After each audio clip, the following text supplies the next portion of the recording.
is CJ Rosser from bcsurf.com, and we're here today to talk to you about stand-up paddle leashes from FCS. Got kind of two new versions that just came out.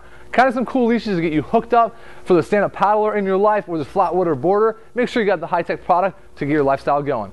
The first one is kind of this racing leash, which is designed with some watermen to give you a leash that provides low resistance in the water. That way you can get full speed, but retaining a good movement on board. It's a super duper thin leash with kind of like a little coil section, but it also has these little flat sections that are kind of unique to FCS. What this does is it really doesn't keep it bunched up around your ankle or your calf. It still allows pretty good movement on the board in case you need to walk back and forth a little bit. Another cool feature of the FCS racing leash is the adjustable rail saver. This allows you to set the tension on your leg so you can figure out if you want to have it nice and tight so it doesn't fall over the board at all to save drag, or to give you a little bit of movement. That way you can move back and forth on the board. It stretches out a pretty far distance, so whether you have it on the nose or tail of the board, you'll make sure to get the right amount of tension. The other leash they've got is for if you need to flat water paddle or you want to catch some waves, kind of their standard edition one. A little bit thicker coil for a little bit extra strength.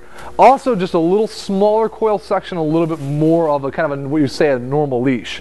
This one gives you a little bit of extra strength, and also if you're surfing, won't actually keep so much of the leash right next to your ankle. In case you need to walk up and down, and especially with stand-up paddle surfing, you're going to be moving on that board a lot to get the proper weighting associated with maneuvers. With this one and with the racing one, they come in two different versions, ankle or the calf.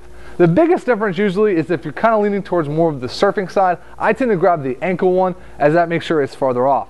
If you're kind of flat water paddling and you want to keep it away from your feet, or you just find that if you're surfing and you have a lot of foot movement and maybe that's tangling up, grab the calf one and check that one out.